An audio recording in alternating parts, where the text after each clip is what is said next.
These guys only 2 minutes, right?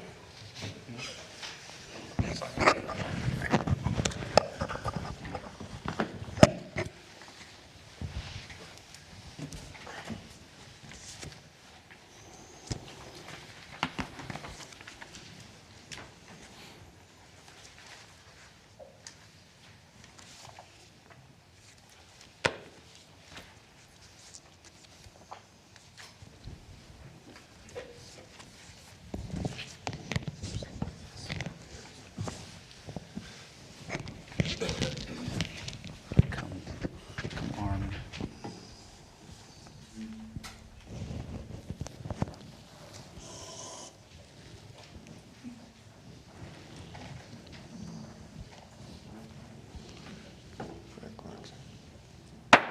Good morning, everyone.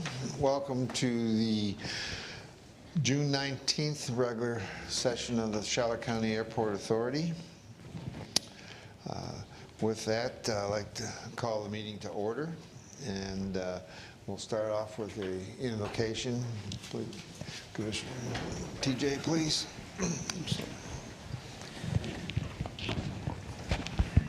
Father, we give you thanks and praise, and we are so grateful for the community that we serve in our thriving airport. We thank you for this opportunity to meet and ask that you guide each of us today and give us the courage to carry out your will and direction. We pray for the safety and the well-being of all that use and operate our airport, and we especially pray for Darrell Carr for his continued healing and to a full recovery. We ask this to your glory and honor in the name of Jesus. Amen. Amen. Commissioner Laskovich, would you lead us in the pledge, please? I pledge allegiance to the flag of the United States of America and to the republic for which it stands, one nation, under God, indivisible, with liberty and justice for all. Okay. Roll call, please. Good morning, everyone. Mr. Leskovich, Here. Mr. Swellen, Present. Mr. Hackett, Here. Mr. Hansick, Here. Mr. Parrish, Here. Mr. Thornberry. Here. Thank you. Well, welcome, everybody. It looks like we have a full house. Apparently, everybody's interested in coming to listen to the audit. Just gave you a little plug. Okay. Anyone wishing to address the authority members on an agenda item, please step forward, identify yourself and the agenda item. Seeing no one, any additions or deletions to the agenda? None from me, sir. Okay.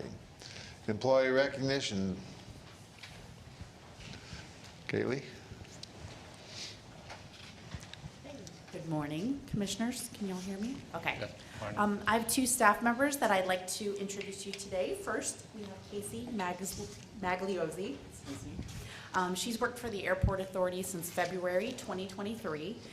She was recently promoted to Communications and Compliance Manager from her previous title as Data and Compliance Coordinator. She did come from a marketing background, so I wanted to share that she just earned her OMCA certificate, which stands for Online Marketing Certified Associate, which is an industry standard credential for digital marketing associates and entry-level marketers. And while she continues to serve as public records custodian, DBE, ACDBE liaison, and Title VI coordinator, she has sharpened her skills in strategic marketing, graphic design, branding, social media, communications, and air service research. She's an integral part of my team and provides support to all the PGD staff, so we just wanted to honor her today and recognize her accomplishment. Okay. Congratulations.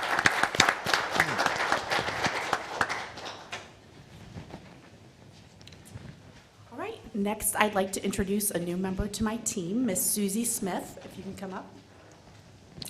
Susie Smith is our new sales and marketing manager. She joined the Airport Authority team just last month. She's responsible for managing the Airport Authority's integrated airport advertising program, which I presented to y'all in February.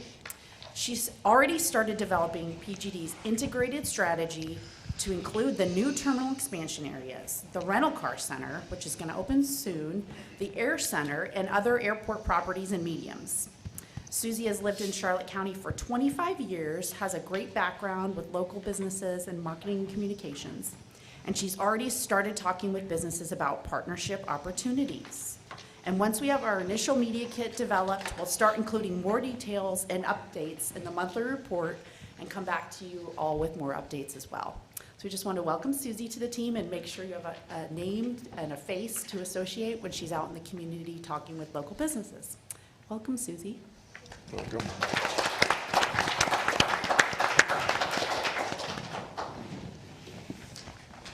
Thanks, Kelly.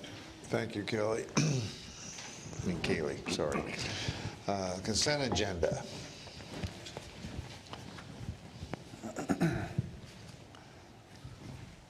We have a couple items, well, actually one item on the consent agenda. Chair will entertain a motion to approve the consent agenda. I will move to approve item number 8, the consent agenda. Second. All in favor? Aye. Aye. Same sign opposed, motion carried unanimously. Moving to agenda item 9, Secretary Treasurer's Report. Commissioner Leskovich. Mr. Parrish, if it's okay with you, if you could give us a brief synopsis of what's going on here? Sure, just go to the budget overview, and then you guys can ask any questions if you have any. This is for the month of April, and notice we had another good month. Our revenue was slightly above what we budgeted, and again, our expenses were below, which is always our goal. We had an operating gain of about $780,000, a little over $780,000, and that's $302,000 more than we had budgeted for the month. And for the year, we are at about $4.5 million. Keep in mind, we've gone through the meat of the year with the season. July will pick back up, and then we'll go through a few lean months as the travel season in Florida stops as it gets too hot, and school starts. So those numbers will fluctuate, and that's all part of the budget. But been a good year so far. Staff's doing a great job of keeping expenses down wherever we can, and keeping the revenue up. So we hope to see some additional revenue next year as we bring the marketing in-house. And so I think we're looking good this year, and we're looking better next year when we present our budget in a few months. And if you look over at our accounts receivables, we're doing really well. Most everybody's paid to date. We have a couple of people that we're still chasing a little bit of money on, but nothing compared to what it was 2005 or in 2008. So everything's good. Unless anyone has any specific questions on that, we'll move on.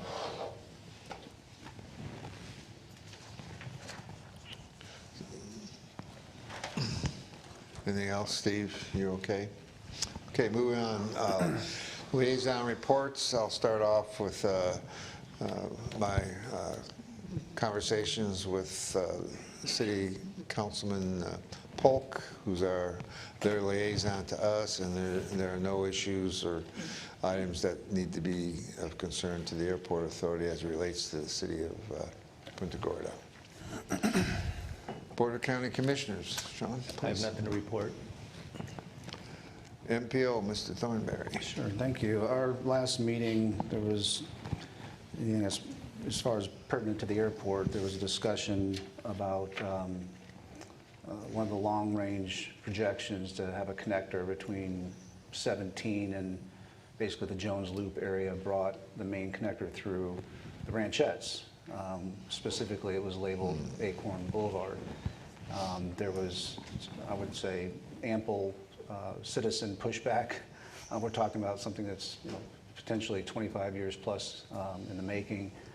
So it was decided to just have that as a place mark, as there would be a future need for a connector in that region, but not label it Acorn Boulevard, and eventually find another alternative to the ranchettes in that regard. So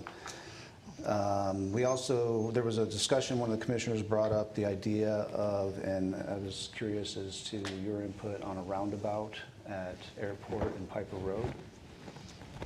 And has that been discussed?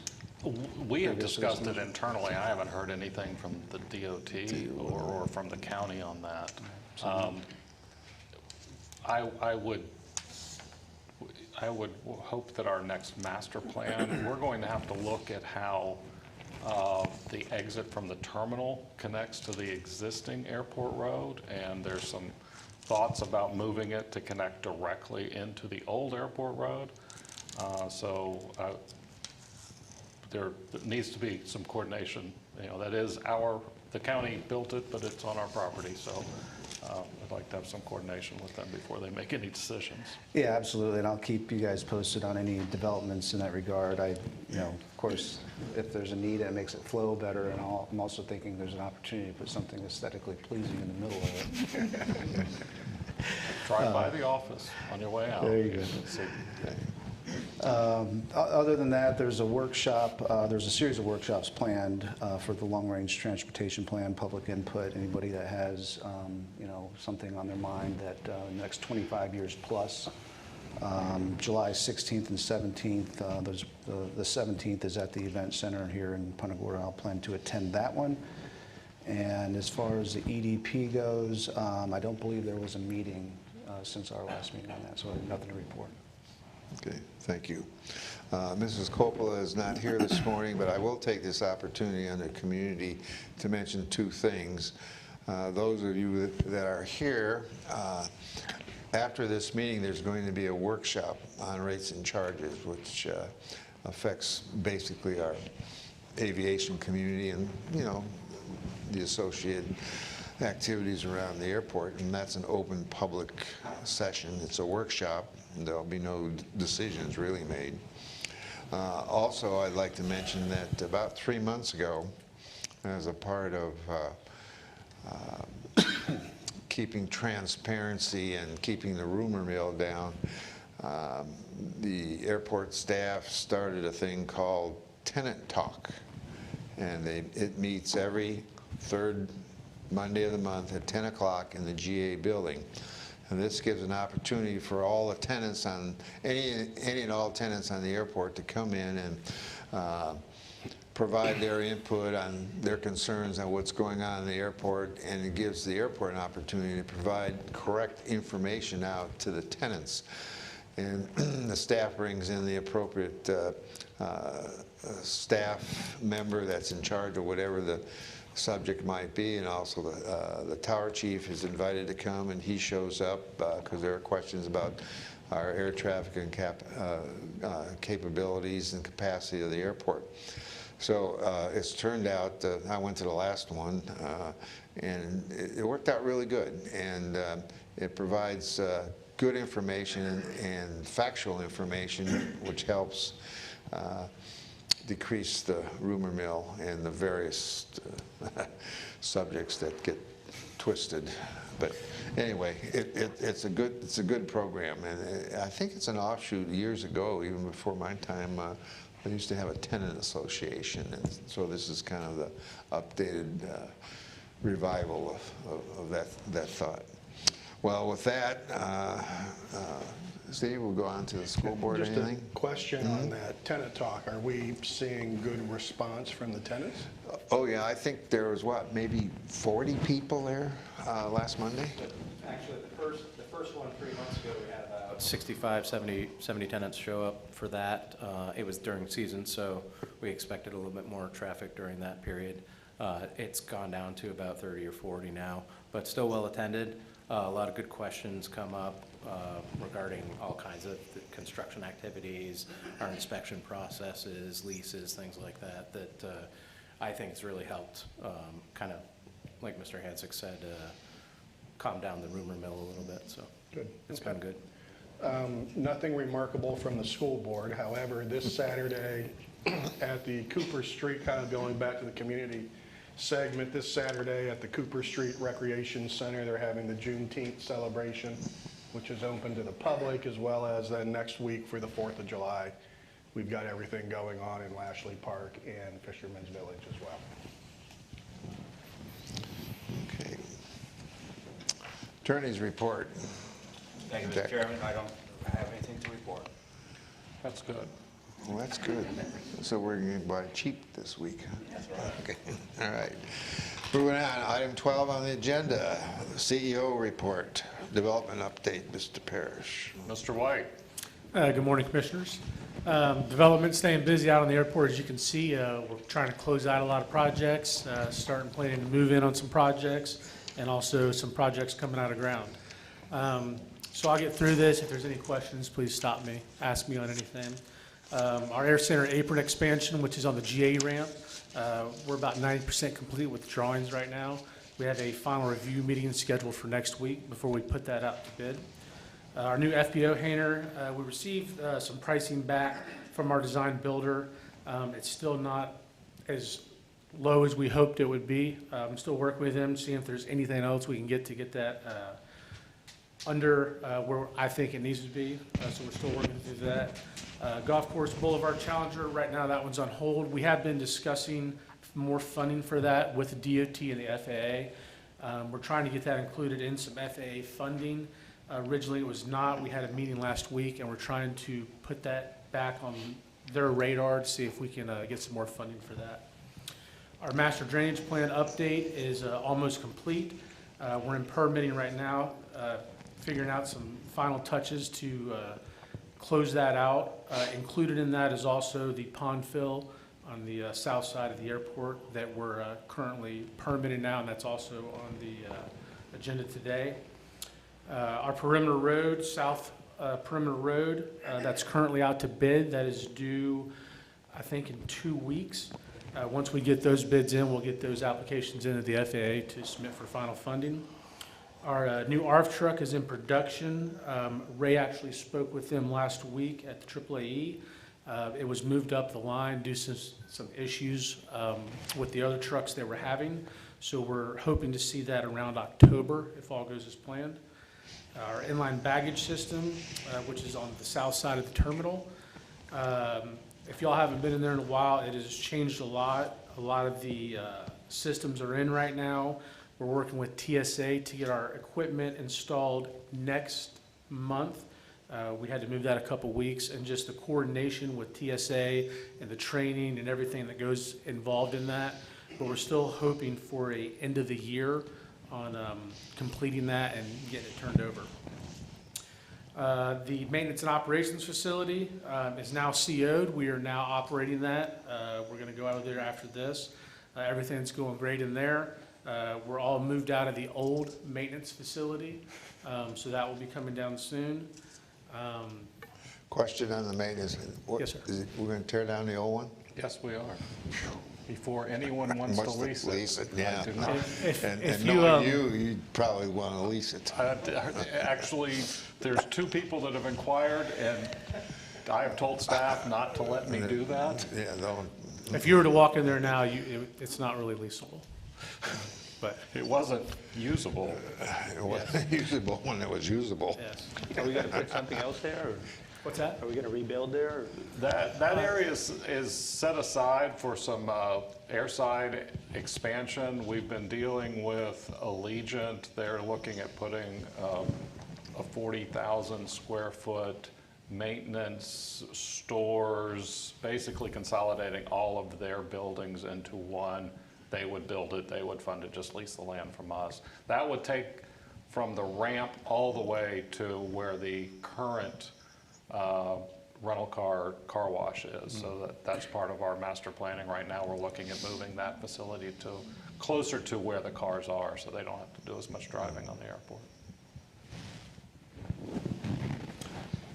Moving along, the CTC aviation facility, the hangar is currently being erected. I think they're starting to put the roof on here soon. We're dealing with a couple structural issues in the front on some connections. I think we have those ironed out. Our commercial terminal expansion is actually starting Monday. Obviously, that could be a building going up in the next 4 months, but there's a lot of striping, a lot of site work involved in that. We have a meeting this afternoon to finalize the new striping plan, but they're going to get out on the ramp next week. They have their construction trailer installed, and are looking forward to getting that started. Our rental car facility, we're having our final inspections today. If all goes as planned, we'll have CO hopefully tomorrow. Working with the rental car companies now to start scheduling move-in. Right after the 4th of July, we're looking to go live in that building. As soon as we're all moved out of the existing rental car facility, the building they're in now, the Hainer building, will be demolished. Section 611, we're finalizing door repairs on 611. North side, the roadway is paved. We're going to stripe that at the end of this month, I think next week, and that job will be complete. Taxiway C reconstruction, 1533 is currently shut down. We're doing the connections on both sides of 1533 for the new Charlie intersection where it intersects 1533. Project's moving along right now. We're in rainy season. We're doing dirt work. We're in base, so we're not delayed, but we're going a little slower than anticipated. But it was, planned that way. But we're hoping to pave middle of July. Once they get that paved and striped, 1533 will be opened back up. Taxiway reconstruction, we received those bids. They came in under budget, and that is currently in the FAA's hands for funding. We got all that turned in, but the plan on that one was to always start after the air show.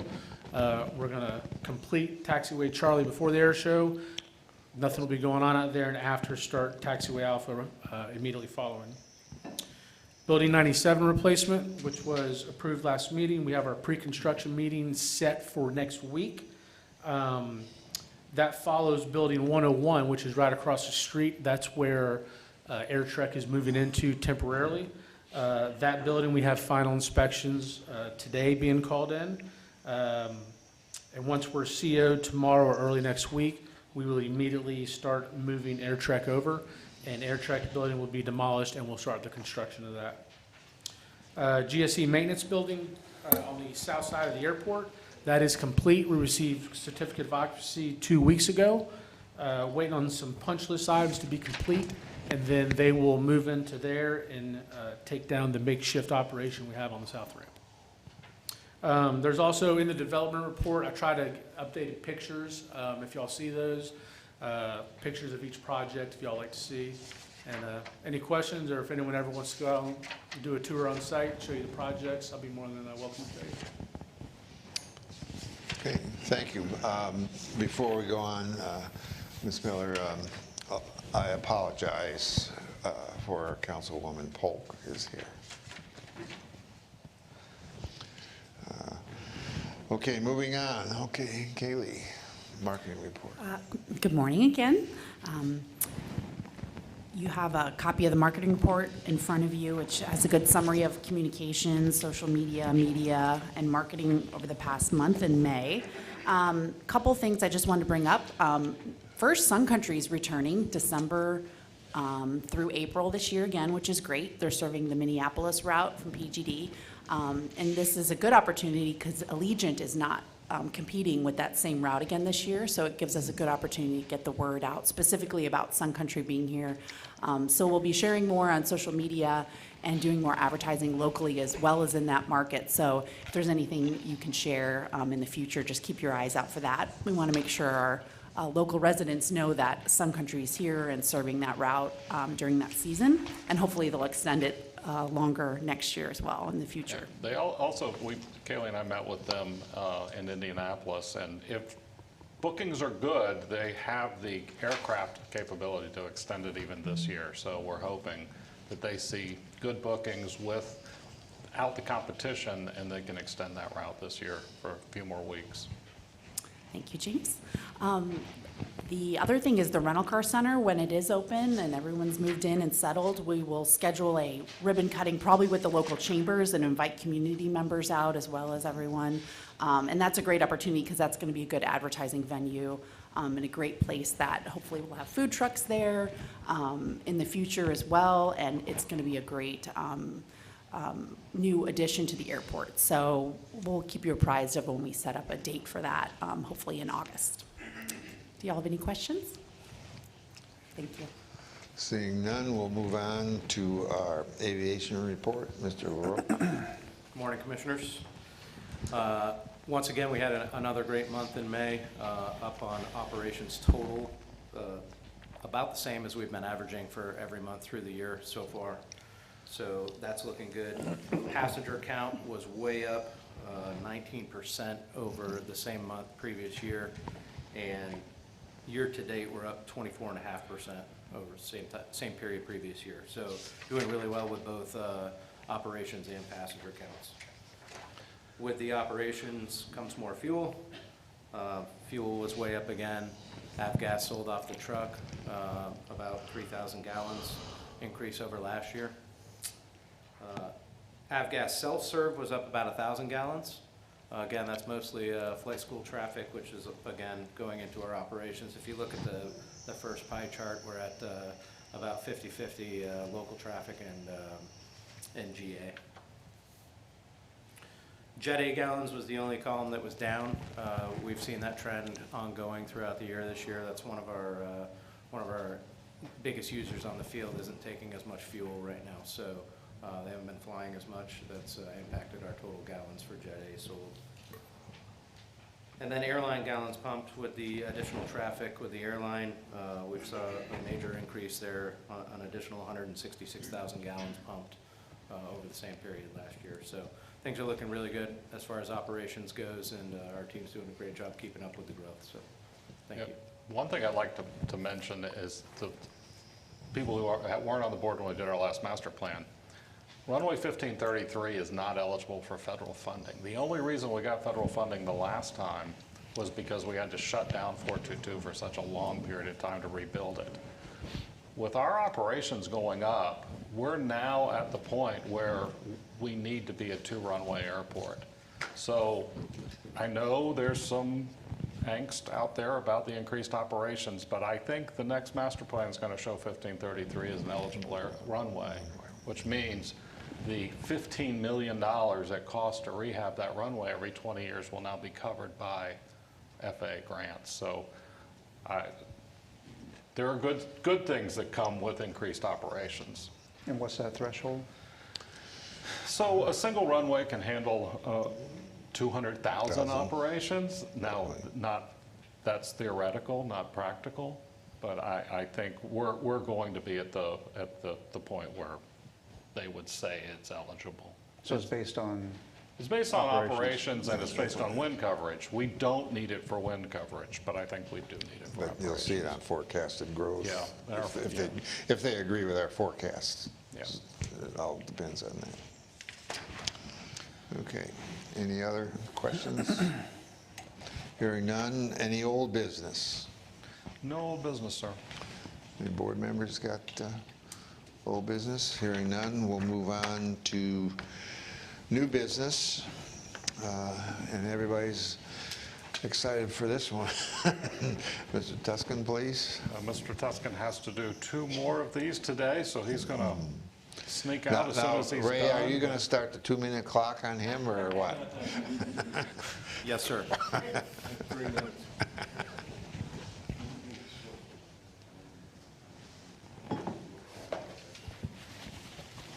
Good morning. I was all excited at first you were building me up, but usually the auditor takes the slap in the hole. So we have presented to you 3 documents. Your first one is your PFC report.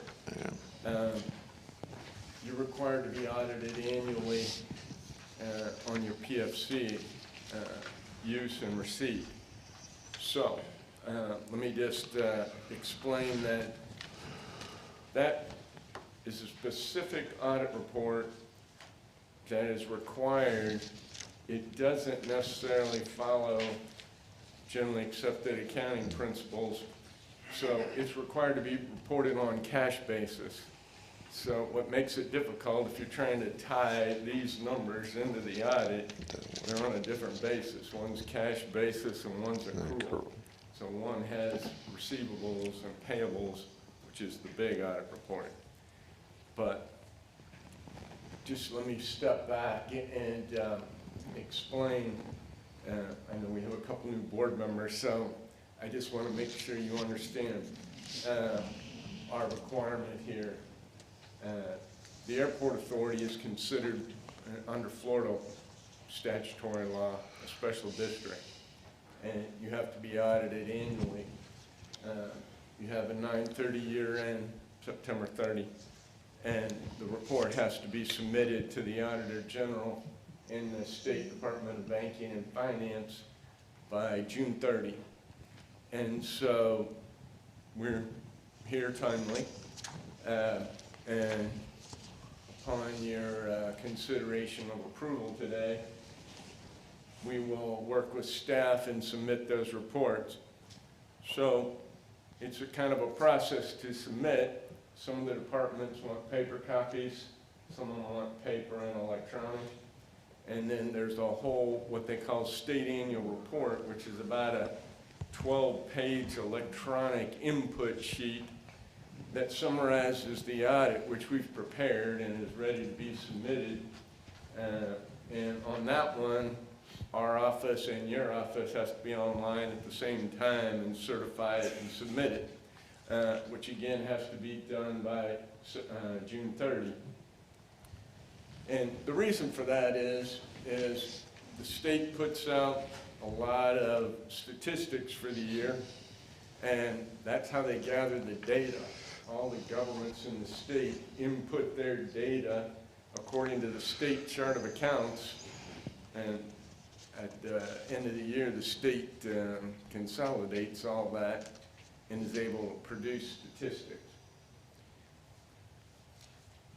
So that is one of the reports that I will ask that you consider approval on the PFC.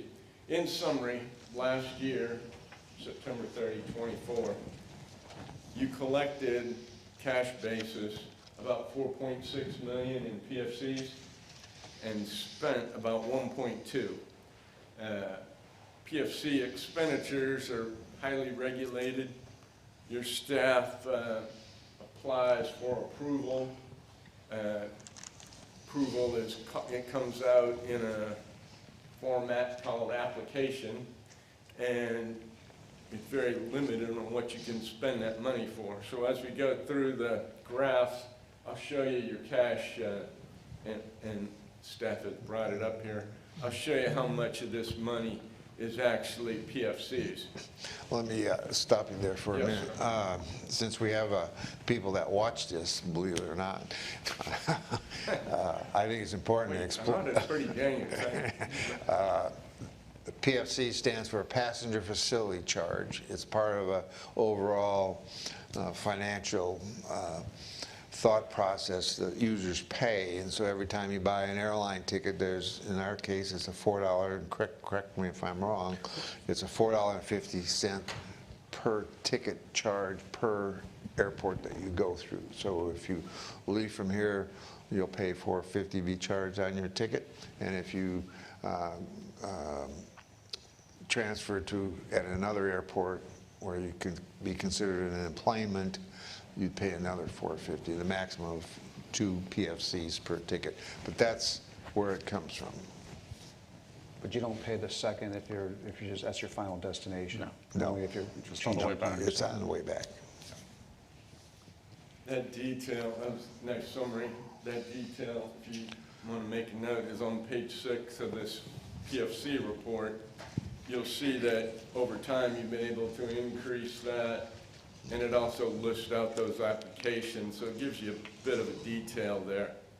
At the end of the year, 9/30/24, you had about 6.3 million you were holding in PFCs, waiting for those projects that they've been approved for to work their way through the process.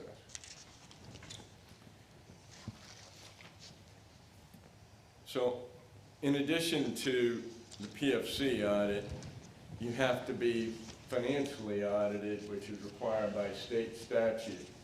And there's different levels of those audits, depending on the type of money that you receive and expend. And so since you're a government, besides what they call GAAP, generally accepted accounting principles, you have to be audited under government auditing standards. So government auditing standards means we have to test internal controls and compliance, and we have to issue a management letter as well. Because you spend over $750,000, and they just changed the law, so next year it's $1 million threshold. But if you spend over $750,000 of either federal or state grant money, then you have to be audited under something called the Federal Single Audit Act or the State Single Audit Act. So 4 audit standards at that point. And then a few years ago, the legislature in the state of Florida passed another audit requirement, which is we have to audit how you hold your investments and your cash. And that's statute 218. And so there's a report in there that addresses that as well. I met with management earlier, and they comment that the report gets thicker every year. Well, just in the last about 4 years, the legislature approved a new reporting requirement that basically summarizes details that were scattered throughout the audit, but they wanted it all in one place. So if you look at the back of that report, you'll see it starts over on page 1, 2, and 3, the last 4 pages, and that's that report for the legislature. And then Government Accounting Standards Board passed 3 reporting requirements in the last 2 years that affect you. And they're new reporting standards and new concepts that were never part of auditing in the past. And you'll see them when I go through these graphs, but there's always been 2 types of leases. Operating lease, which is basically you rent something. You pay the lease, you don't own it. At the end of the lease, you turn the vehicle back in or whatever you're leasing office space, let's say, for example. Or a capital lease, where it's more or less a loan. You're leasing the asset, in the end you own it. Well, those operating leases have historically always been, you just paid the rent and that was your only disclosure requirement except a footnote to say, hey, we have this lease. And you'll see on there when we go through there, you now have to record that, either liability or if you're renting assets, you have to record the receivable. The other thing you're going to see on there is PPP, and I know most people are familiar with that PPP acronym because of the loan after COVID, but this has a new meaning. And this is that if you have it's called public-private partnership. So in your case, the rental car agencies, you have an agreement with them, you have to dollarize that lease agreement and record that. And then lastly, probably all familiar with software, historically was you bought it, you could depreciate it, it was your software. Most softwares now are going to subscription base, and so now you have to dollarize that term of the subscription and record that as a liability. So you've got all these non-cash kind of liabilities and assets on the books now. Just those 4 reporting changes probably added at least 10 pages to your audit.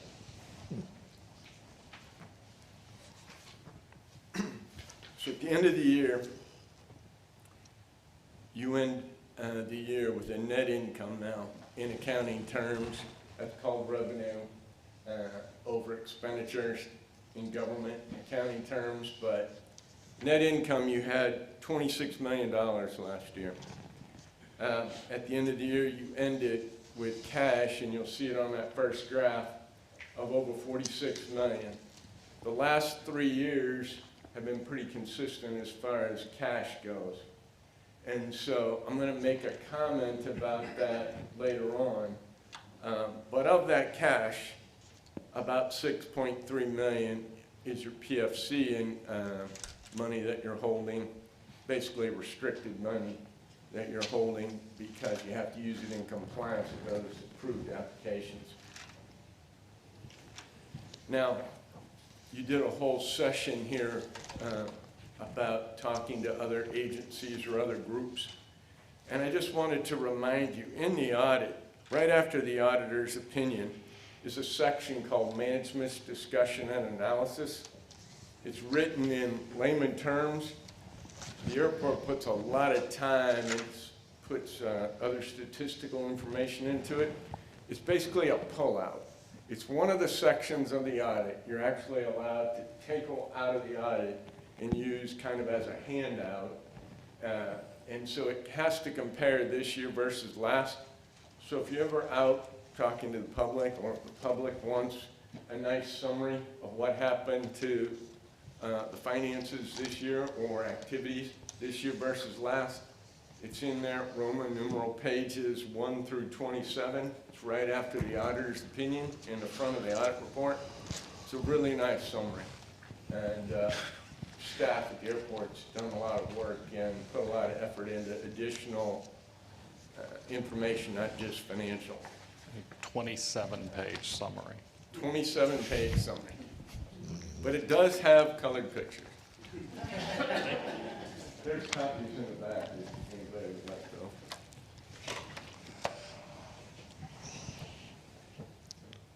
So on the graphs that I have handed out and are on the screen up there, I did mention cash to you. As I mentioned, the last 3 years have been very consistent. You see cash from fiscal year 24 versus 23 was up about 1.5 million. Essentially 4 factors. Operations produced about 13 million in cash. So why is that important? You want general operations to be profitable, to sustain the operation. The airport is called, in government accounting terms, an enterprise fund, which means it's not funded by taxes. It's funded through user fees and operating revenue. It's supposed to operate like a business, and so it is important that it produces positive cash flow and a positive net income. You had both of those this year. Years ago, we had discussions with management about how the airport pictured its future and how it was going to ensure positive cash flow and positive net income. And you've achieved that. Then you received about 16 million in grants, so about 29 million positive cash flow from those 2 sources. You spent about $30 million on fixed assets last year. You just heard staff talk about all the projects that are underway. And then interest came in at about $2 million interest income because of the rates and the cash balance you had. And that's how you ended up. So all that activity ended up with about $1.5 million positive cash flow.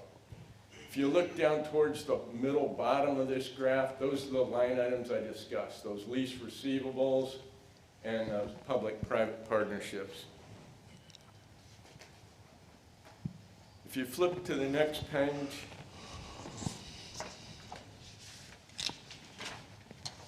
not there.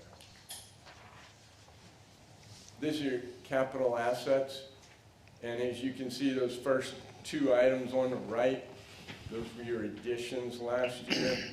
There's a laundry list of additions, most of which staff just went over with you, that were underway last year that the money went into. Now you see there's about $5 million there in depreciation. And government was required to add depreciation in 1984.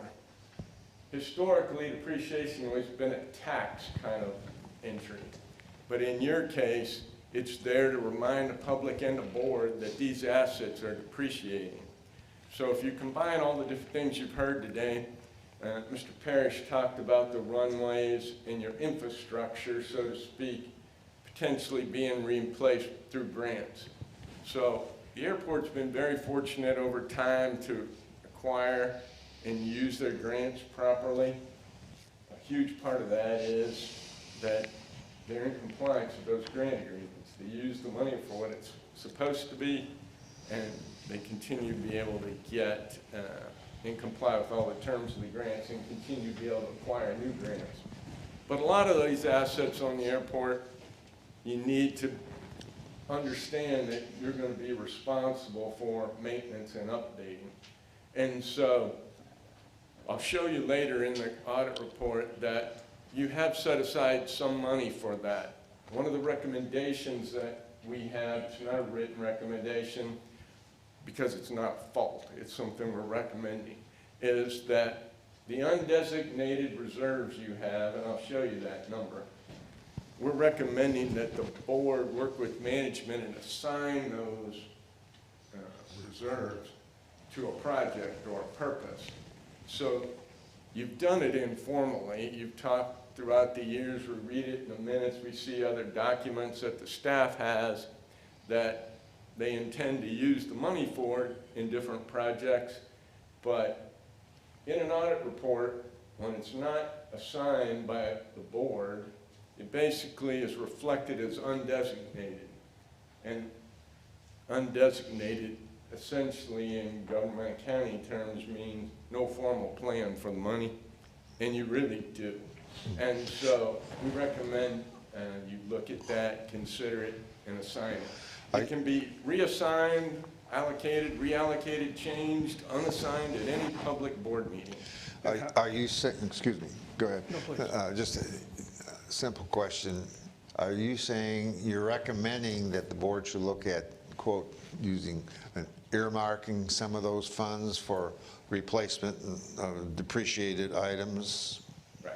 As opposed to earmarking them for future projects yet to be? No, I'm saying that they should both be considered. And Okay. you should assign it to all those projects. They're all But- positive things. Just don't leave it unassigned. Okay, by earmarking, do we restrict it?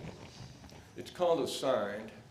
You can't internally, We- in government accounting terms, you can't technically restrict it. Only a third party can. Say you had a bank loan and you had to keep a debt reserve. Or bond? That's technically called restricted in government accounting terms. The board can assign it.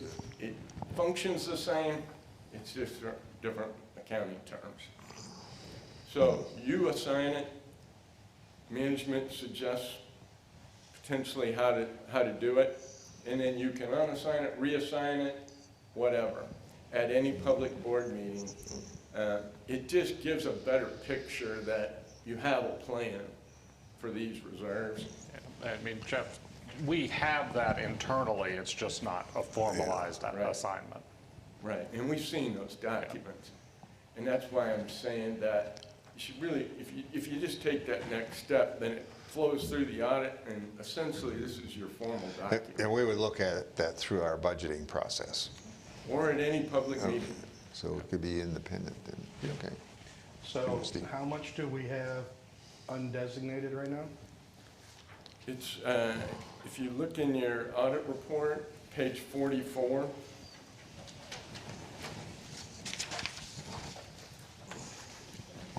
down at the bottom of the page, you have about, of the roughly 45 million reserve that you have, 9 million is specifically reserved or assigned, and about just under 36 million is unassigned at the moment. Is undesignated, roughly 36 million is undesignated. Does it, the benefit of having it assigned, It gives the public, the state, the Auditor General, anyone that looks at the audit report, which this is a public document, an idea of why you have the reserves you have. And just at the airport, you talked about all the growth. There's a lot of potential at the airport and a lot of future need to replace the assets you have or build future things. And so that's what we're saying to assign it to. In addition to just an operating reserve. And is there a downfall of not assigning it? Is it just, to give the public the perception that we have plans for it? No, there is a downside. There's been a lot of scrutiny over the last few years on government and on special districts in particular. And one of the things that has come up over and over and over is that government has reserves they don't have any purpose set aside for, which in most cases is not the case. It's not formally designated as Mr. Parrish said. And in fact, before the downfall of the market in 07 and 08, the state was moving to limit reserves government could have. The market took the downturn before that occurred, and those governments that didn't, or that did have reserves, were able to weather that storm. We audit 21 governments pretty consistently year to year. Several of those governments had to fire staff because they didn't have the reserves available to, and do other things, and mostly put off capital asset replacement or additions, in addition to the staffing issue, because they didn't have adequate reserves. The state, subsequently to that, passed rules where we have to test your reserves and compare them to standards that the state sets and to other governments in your sector, so to speak, your industry and of your size. And if you look in the back on page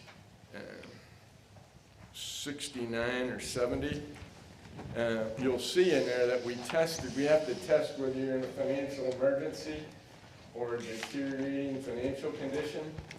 And I mentioned the management earlier. In the 40-some years that I've been doing audits, this is the first time that I've ever had to say that 4 of our clients were what they call the going concern, which meant that there was potential risk that they wouldn't exist for another year. So the state really is monitoring your reserve.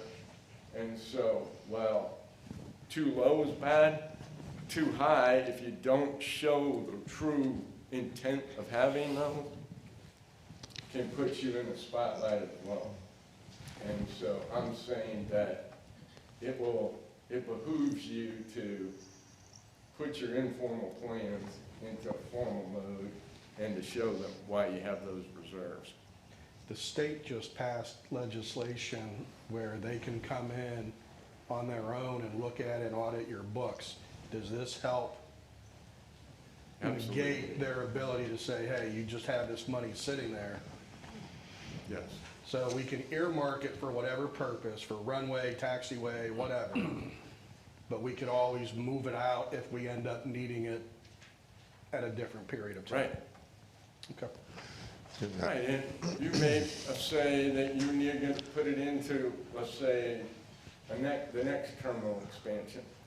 And turns out that you were able to acquire grants. Well, then you can reassign it to some project that's not going to be grant funded, like maybe that runway. If it doesn't become active and you have to replace it, I mean, for the years we've been here, it seems like 1533, right, has been one of your projects every year.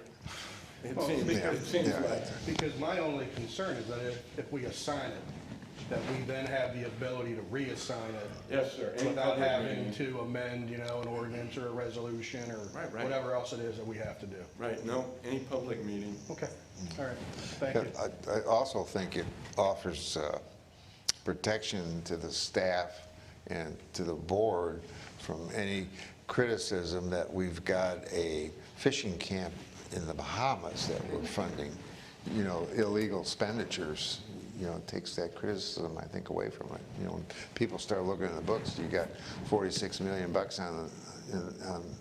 in cash. What are you doing with it? earmark it. Good idea.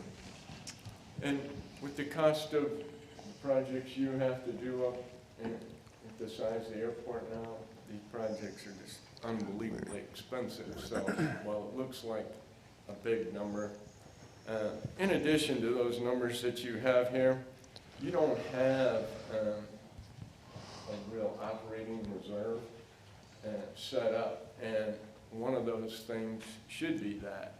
And it's not really been a comment because you have the undesignated, which in fact you actually would use if you had to. But setting that up is a good policy. If you are ad valorem funded, which you're not, but those governments have to have at least 3 months operating reserve set up just to make it from October 1 until tax collection, the way the Florida tax calendar works. So those kind of things are the things you should set up. So is it best to take this 46 million and assign it over multiple contingencies or multiple assets? Absolutely. Instead of just say, hey, we're going to earmark it all towards Oh, A, B, absolutely. and C? Okay. All right, thank you. And in fact, management had told me earlier that they were talking about capital projects and, plan for the next 5 or 10 years. And that's where you can easily put the money with the plan. And just for clarification, there is no fish camp. Thanks for saying that. Jack was having a heart attack over here. What the hell are you guys doing? Now I've got a different disappointment.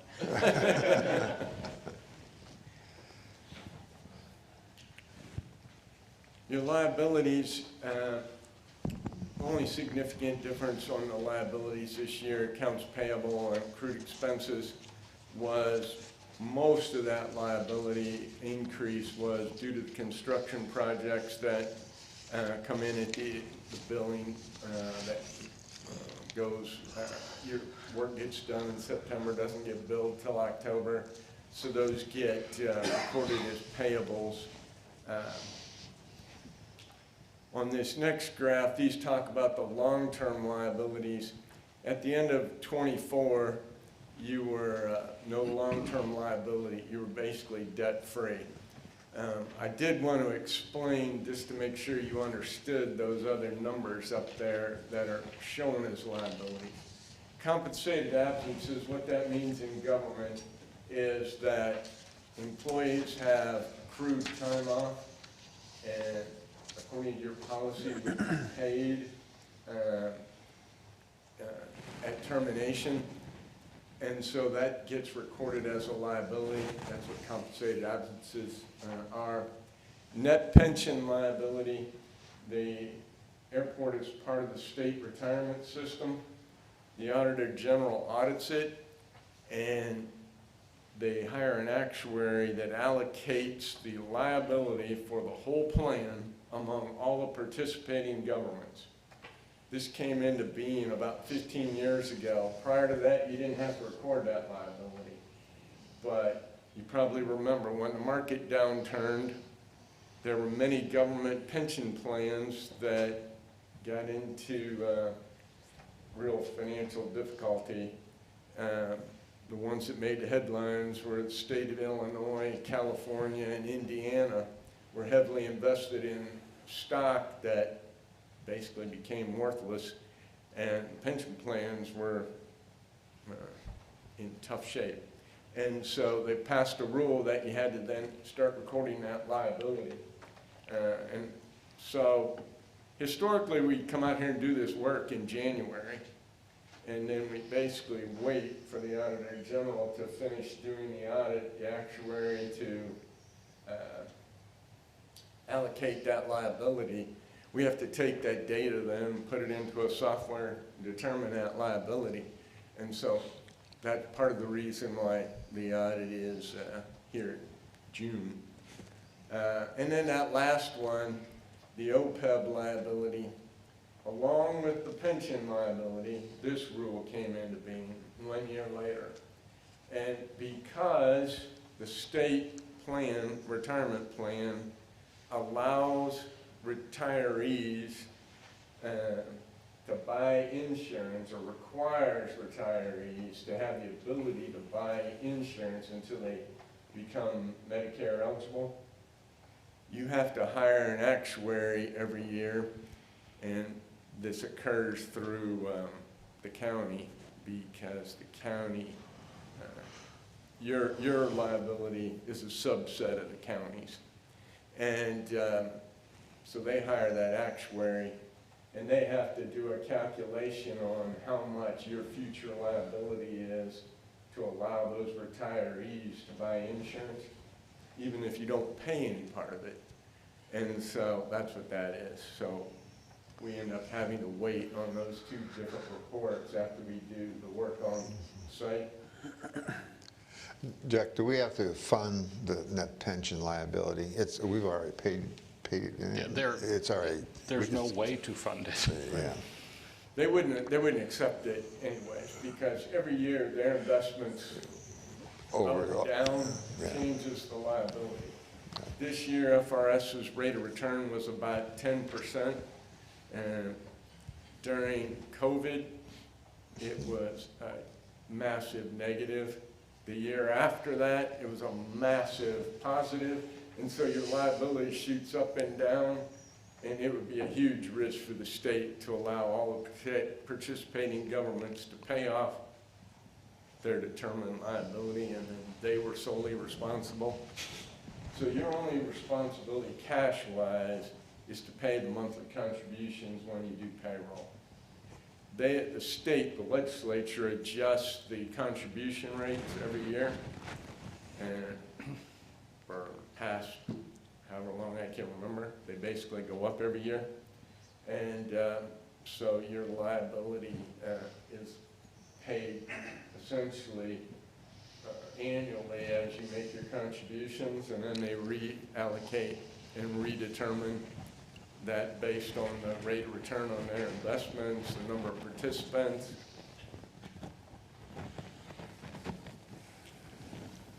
Lastly, this is the reserves that I had mentioned to you earlier, and that number at the top, investment in capital asset. Basically, your reserves, or your net position, net equity, gets allocated between liquid and non-liquid assets. So your non-liquid are all your facilities. So basically that calculation is you take your hard assets, your capital assets, minus any debt that you have on those assets. You didn't have any this year. And you get your investment in capital assets. And then the difference there, the unrestricted number, is the number we talked about in that footnote. So in summary, your staff did a great job working through all the different issues that come up during the year. We had 3 comments in the prior year, or 2 comments in the prior year. Both those were resolved. We had 1 this year just on some of the reconciliations of certain accounts. You changed software in 25 here, which is aimed at resolving some of those issues. And so overall positive, the report was unmodified. As far as the audit report goes, kind of the street term is clean.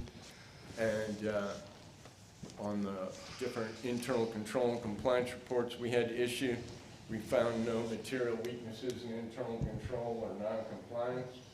And the one I told you about, we had to test the way to hold your investments. We did, and they were in compliance with your policy and the state statute. And that's about 500 or 1,000 hours worth of audit in 15 minutes. So Or maybe half hour. one thing Jeff pointed out to me when we met this morning was, when I came on board in 2005, first audit, our cash on hand was $677,000, which is about, At the time, I think that was probably 4 months of operating cost. Well, that was at year end, and you're right, but that was during the hurricane recovery. It got down to the lowest spot was under 300,000 in cash. And you had, because the airport was the site of the recovery, there were lots of groups using this facility. And the airport was doing a lot of work to accommodate them and clean up and repair. All your reserves got used within, I think it was 4 months. And your cash balance got down to under 300,000. That next year, because operations were so limited because of the damage, you actually had an operating loss of about, and you'll see that on one of the graphs if you go back to '04, and that's why I keep that year in there, is because you had a loss of $85,000. And this year, I told you you had a net income of about $26 million.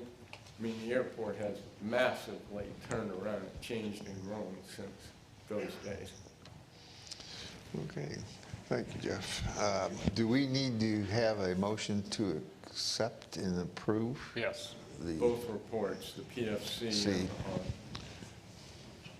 So Chair will entertain a motion to approve both audit reports, one on the PFC and one on the general operating position of the airport for 2024.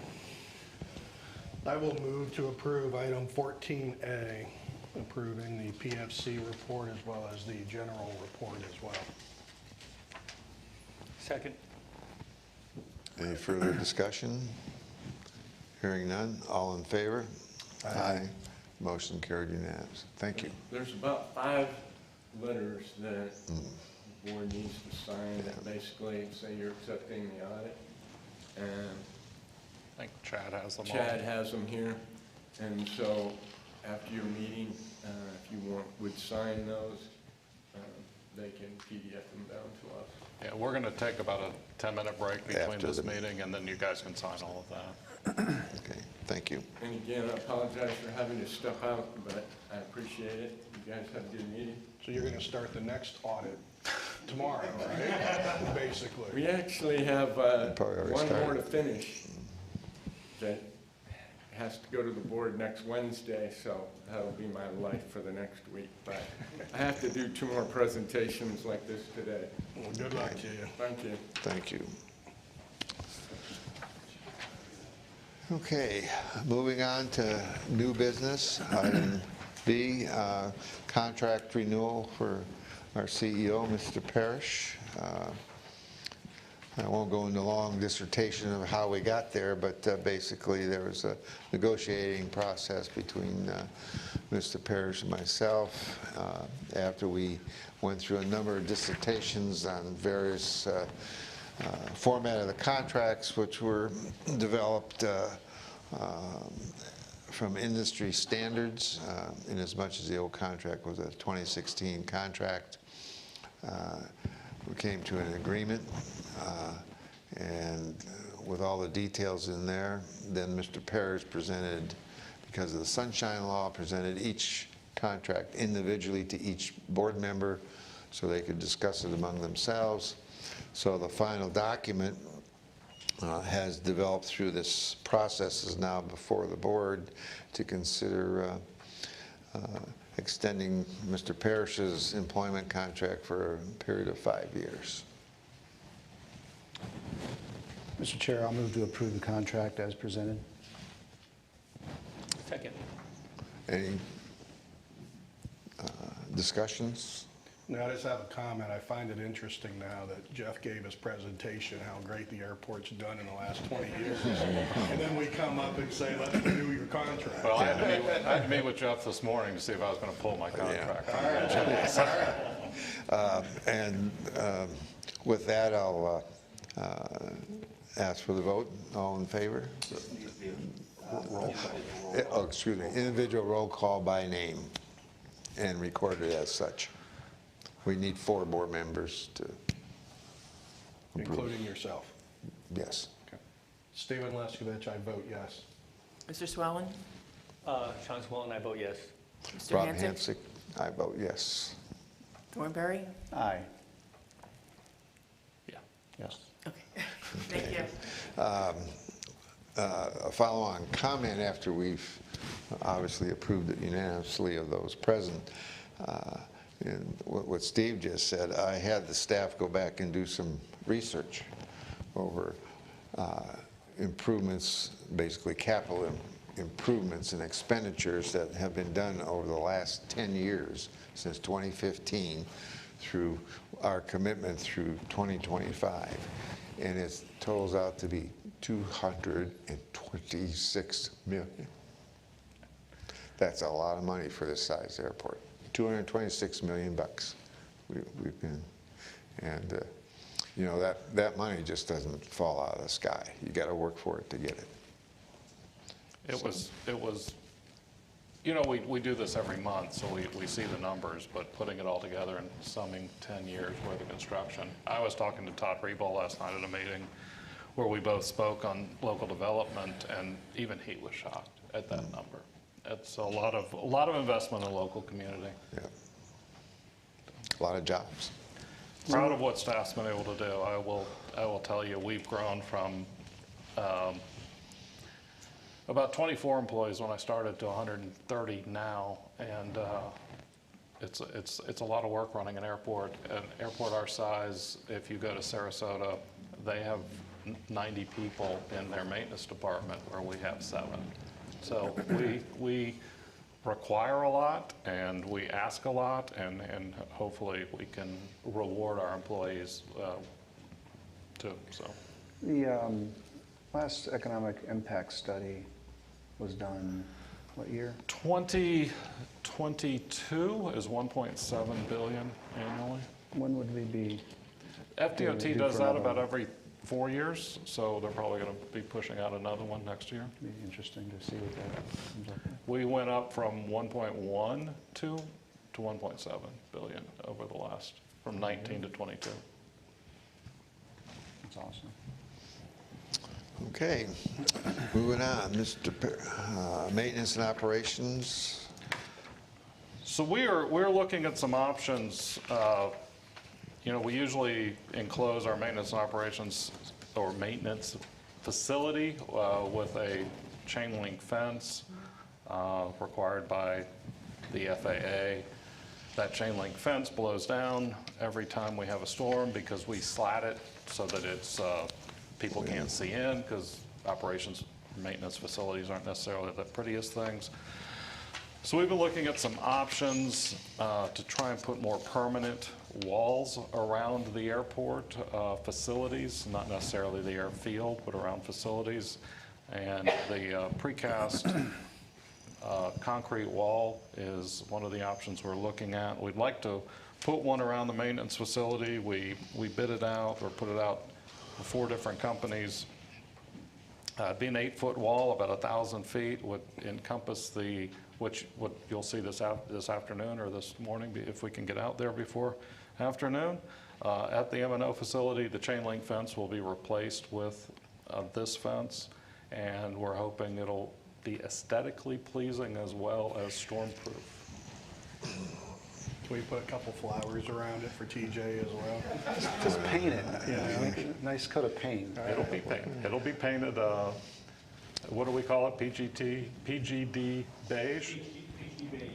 beige. And then when do the murals come? That is as an option. We talked about putting a similar fence along the entrance road a few years ago, and that would be an opportunity for the Mural Society to put something back at the airport. Maybe not at the front, but They could possibly paint landscaping on it. Landscaping. Yeah. Less maintenance, too, less right? maintenance. Have to water it? Okay. This would be funded out of the capital budget. Okay. Chair will entertain a motion to approve the CEO construction quote document with signature privacy walls and amount not to exceed $150,000. I will move to approve 14C as presented by the chair. I'll second. You mentioned maximum of 100? Yeah. Just in case there's any. Oh, okay, I'm seeing that down here. Gotcha. I'll second. Okay, any further discussion? Hearing none, all in favor? Aye. Opposed, same sign. Motion carried unanimous. So this last, or the second one, item D, is a change order to Dickerson Infrastructure, who is the current contractor on taxiway Charlie and Delta. And are they going to be Alpha as well? They hadn't been awarded, but they were the low bidder on the Alpha project. So this change order is to fill the south pond, which I've called Scott Brady Memorial Pond. That pond is bigger than the project that it was designed to maintain. It was the impetus for the statewide stormwater project, which proved that airports aren't as dirty as Walmarts. So we have permitted removing the pond. We permitted this about 15 years ago, and we've just never had the fill to fill it. The cost of importing that fill would be about 4 times this number.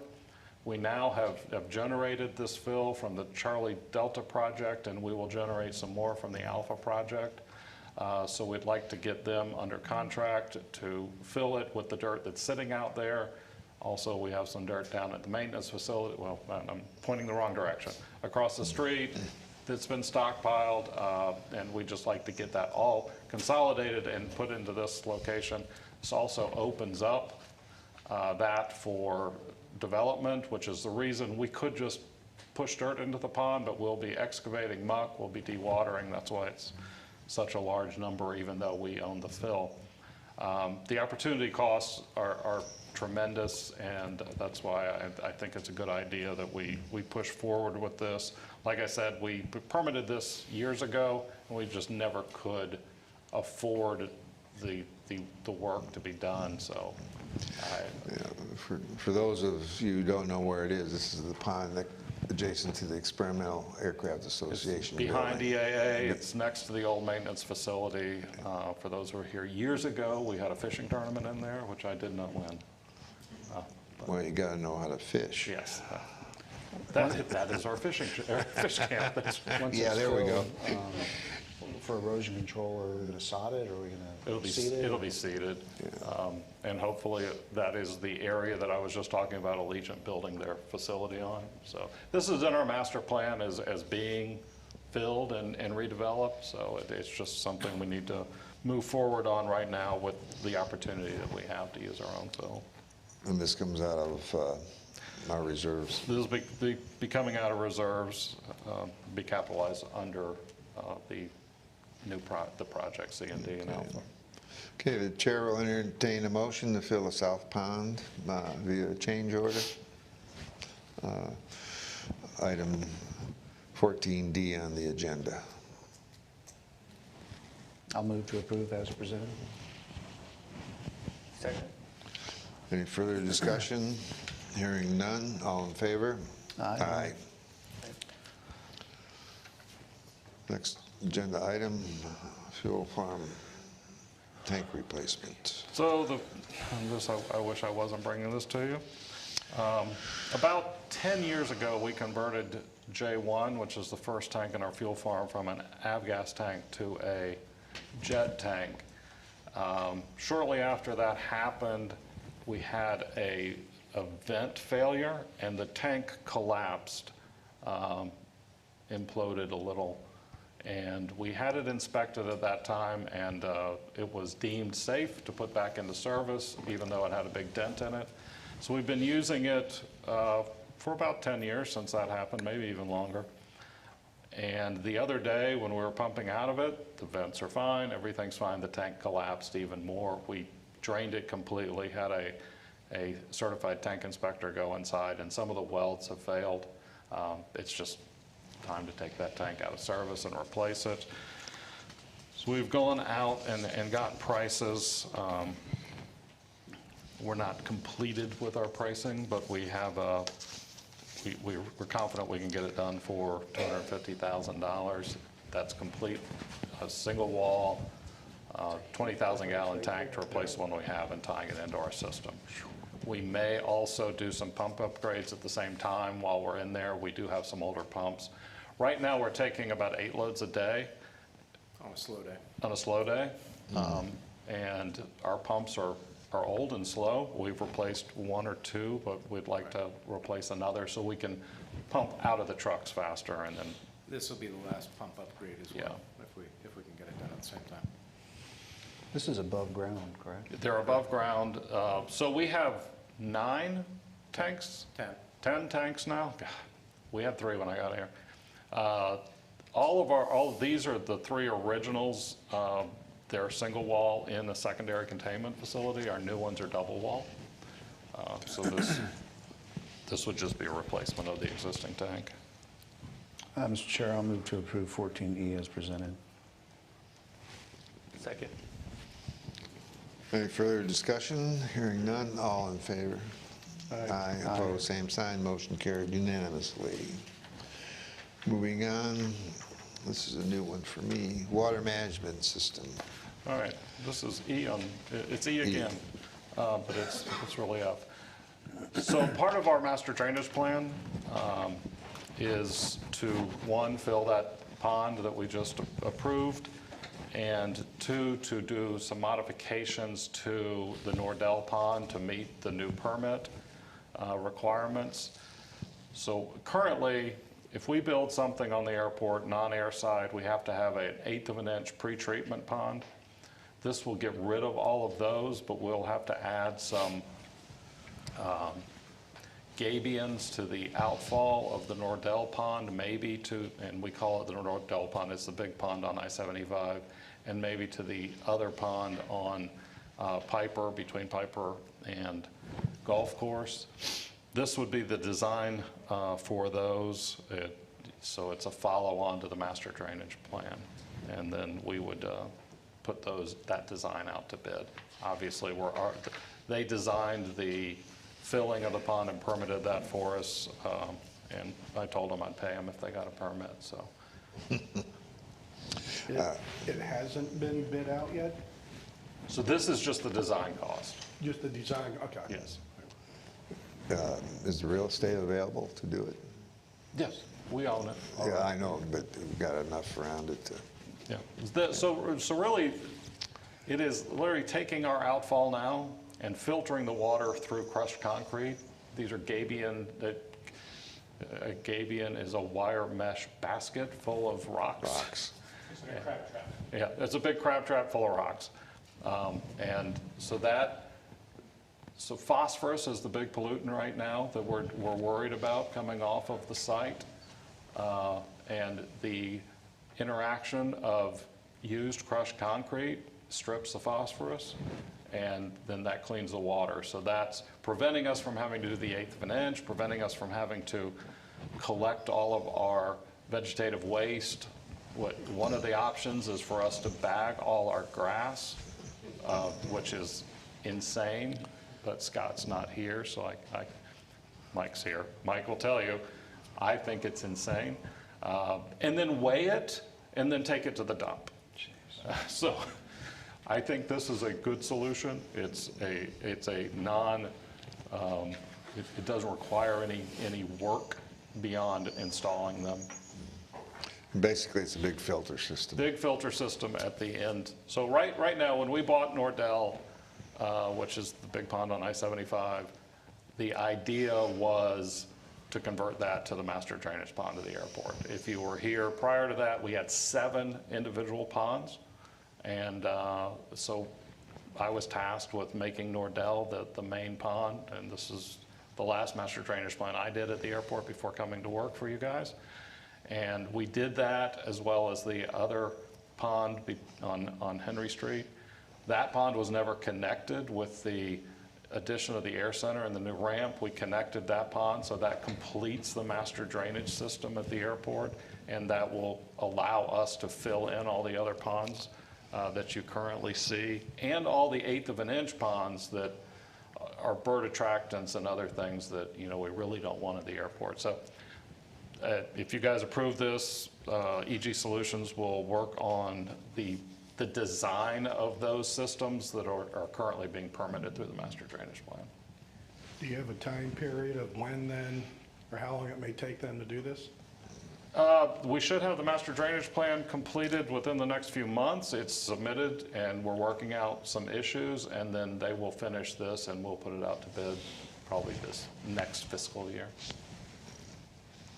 And this is coming out of just our general funds? Yes. This is a consulting budget that we have, so. All right. Chair will entertain to allow the CEO to execute agreement with EG Solutions for design services on a portion of our master drainage plan.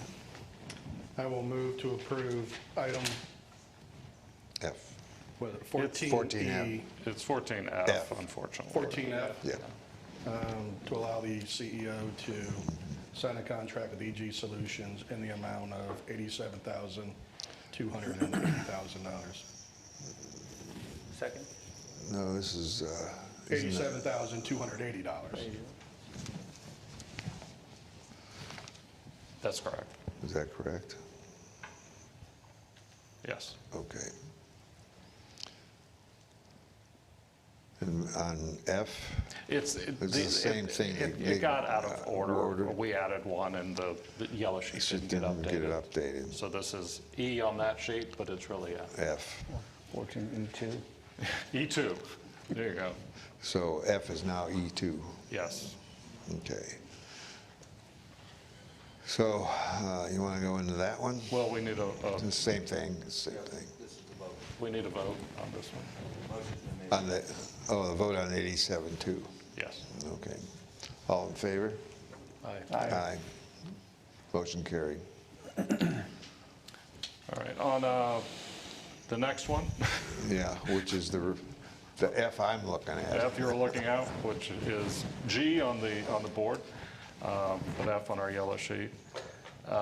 RPR is required on any FAA-funded work, so we, as part of the grant for the terminal, this funding is in there. We've contracted with EG Solutions to do the RPR work for the groundwork. We have our own RPR on staff to do the vertical, but we lost the guy who was doing our ground RPR.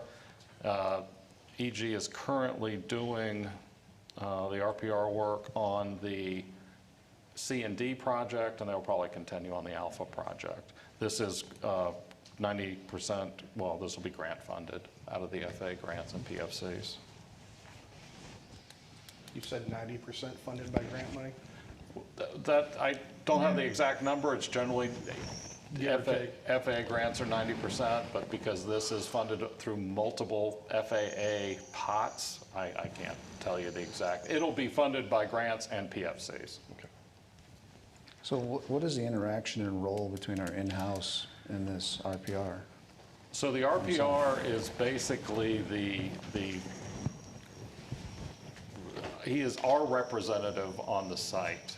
So he's overseeing it, he's ordering our testing, they do quality assurance, we do quality control testing on asphalt, on concrete, on densities, and then he's doing daily reports. All this is required under the grant conditions. And there's a certain amount of liability that EG Solutions assumes with They that? assume some liability. If you ask them, they assume a lot of liability. Sorry, just more curious than anything. Okay, we have an understanding what these guys do.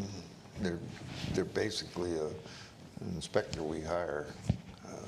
Yes, there are. It's a simple way to Yeah. put it. They also do the wage and rate reports, and there's a lot of things required under the FAA grant, and they're doing that daily. They have to be out there whenever the contractor's out there, so sometimes there may be 2 or 3 during the day when we're doing 24-hour services. Okay, with that, the chair will entertain a motion to allow the CEO to execute agreement with EG Solutions. I will move to approve RPR services for terminal expansion with EG Solutions, allowing the CEO to execute the agreement in an amount not to exceed $271,056. I'll second that. Any further discussion? Hearing none. All in favor? Aye. Aye. Motion carries unanimous. Great. Okay, now we're going on to item H, which is H. on the screen, but not here. Ms. Miller? You're up. Your turn. Hello again. Yes, we have an RFQ that we put out for digital signage integrator services, and we received 3 submittals from qualified firms. And the idea is that this qualified firm that that was highly rated at 90, excuse me, I have to put my glasses back on. 92.75. Provides services for helping us procure digital signage, players, equipment, content management, subscription services, and kind of organizes us and guides us through the implementation design process for that. So the highest rated was I2 Visual, so we're asking that you authorize staff to negotiate a contract and enter an agreement for digital signage integrator services with the top-ranked firm. And we'd bring back that contract at a later date once it's negotiated. So this will integrate FIDS, BIDS, GIDS, digital signage, And advertising. Advertising. Wayfinding signage, everything that in the new terminal is now digital. This integrates all of that, and it's just more than our staff can do. And fortunately, we got a very well-qualified local firm. And are we still taking over all the? Yes, so this would This is part of integrate, that? yeah. All right. So is the request to negotiate a contract with I2 Visual? The question is just Or is it to negotiate and enter into the agreement? just to negotiate the contract. Just So just negotiate. accept the Contract, bids, and then we can negotiate the contract. Just curious, who is on the selection committee, Kaylee? Myself and Ray LaRoche and Susie and JR from IT. Thank you. Okay, authorize staff to move forward with number 1 scored 12 Visual Inc. for a digital signage integration system. So moved. I'll second it. Any further discussion? Hearing none. All in favor? Aye. Aye. Okay. And I think